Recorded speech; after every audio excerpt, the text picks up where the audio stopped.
भूतिया जंगल। अगर कोई सुंदर सा गांव था जिसकी लोग बहुत चर्चा करते थे, वो केवल बलापुर का गांव था। पर इस गांव तक पहुंचने के लिए सिर्फ दो रास्ते थे, एक नदी से और एक जंगल के बीच से। बलापुर के गांव में बाहर से ज्यादा व्यापार नहीं होता था, तो रजोल नामक एक आदमी गांव में बहुत सारी चीजें लाता था बेचने के लिए दुगने दाम पर। गांव के लोगों के पास और कोई रास्ता नहीं था, क्योंकि वहाँ और कोई व्यापार नहीं करता था। कोई ये नहीं सोचता था कि यह कहाँ से चीजें लाता था, और सब अनदेखा करके उसी से खरीद लेते थे। कई दिन बीत गए और रजोल का भतीजा पर्वत उसके साथ काम करने बलापुर की ओर जा रहा था। रास्ते में तेज आंधी और तूफान की वजह से उसकी सवारी कई घंटों तक फंसी पड़ी थी।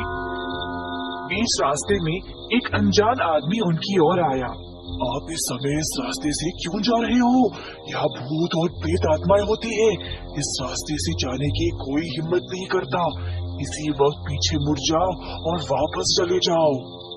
अनजान आदमी ऐसा बोलकर चप्पर पर्वत ने उसकी बातों पर ध्यान नहीं दिया। वह घने जंगल के रास्ते से ही चलता रहा। उसको अंधेरी रात में अजीब अजीब आवाजें भी सुनाई दी, पर पर्वत बिना डरे बलापुर की ओर चलता रहा।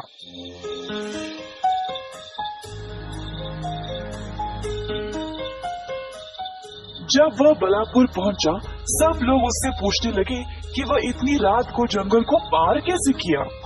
अपने चाचा के घर पहुंचते ही रजोल के नौकर से उसकी मुलाकात हुई। ऐसे क्यों देख रहे हो मुझे? आप सच में जंगल के रास्ते से आए हो क्या? क्या आपको पता नहीं वो खतरनाक रास्ता है, वहाँ भूत है। हाँ, मैं उसी रास्ते से आया। अब क्या होगा? कई सालों से लोगों का ये मानना है कि उस जंगल में कोई डरावनी चीज है, इसीलिए रात के समय उस रास्ते से कोई नहीं जाता। कई लोग जिन्होंने अकेले यात्रा की है, वे आज तक लापता है। इसीलिए सब लोग तुमको देखकर हैरान रह गए। खैर, आपके चाचा बहुत थक गए हैं, आपसे सुबह मिलेंगे। शुभ रात्रि। पर्वत नौकर की बात सोचते हुए सोने चला गया। उसने अगली रात को जंगल में जाने का निर्णय लिया, ये देखने के लिए कि असल में वहाँ है क्या। अगली सुबह पर्वत अपने चाचा से मिला।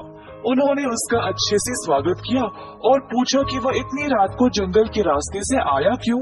रजोल ने बोला कि वह कभी भी ऐसा ना करे। पर्वत अब और उत्सुक हो गया रात को जंगल में जाने के लिए। हुई रात और पर्वत गया जंगल में, जहाँ पर उसको फिर से डरावनी और अजीब आवाजें सुनाई दे रही थी। आवाजों का पीछा करते करते वह एक पेड़ के पास पहुँचा। पर्वत पेड़ के ऊपर चढ़ गया आस पास देखने के लिए। अचानक से उसने 4 आदमियों को सीधे चलते हुए देखा। एक आदमी संदूक उठाए आवाजें करते चल रहा था और बाकी के 3 बोरियां ले चल रहे थे। पर्वत चोरी छुपे उनका पीछा करने लगा और देखा कि ये आदमी फल, लकड़ी और कुछ सामान लिए जा रहे थे। पर्वत सोचने लगा कि यह आदमी जानबूझकर ऐसी आवाजें क्यों निकाल रहा था और उनका पीछा करना जारी रखा।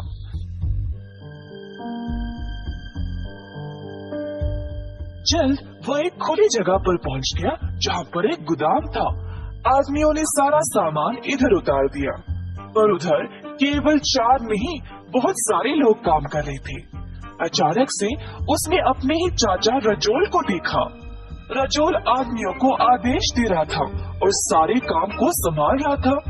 रजोल के निकलने के बाद पर्वत ने धीरे से एक आदमी को अपने पास खींचा और चुप रहने को बोला। उस आदमी से पूछताछ करने पर पर्वत को पता चला कि जो आदमी लापता हुए वे सब यही थे। रजोल ने इन आदमियों को लापता किया और अपने फायदे के लिए उनसे काम करवा रहा था। उनको धमकी देकर जंगल में ही रख रहा था और गांव में उसने सबको बोला है कि इस जंगल में भूत और प्रेत आत्माएं हैं, ताकि इस गांव में और कोई न आए उसका कारोबार खराब करने। उस कारीगर की मदद से पर्वत ने सबको इकट्ठा किया और उनको बलापुर वापस ले गया।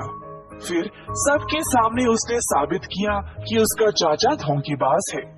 गांव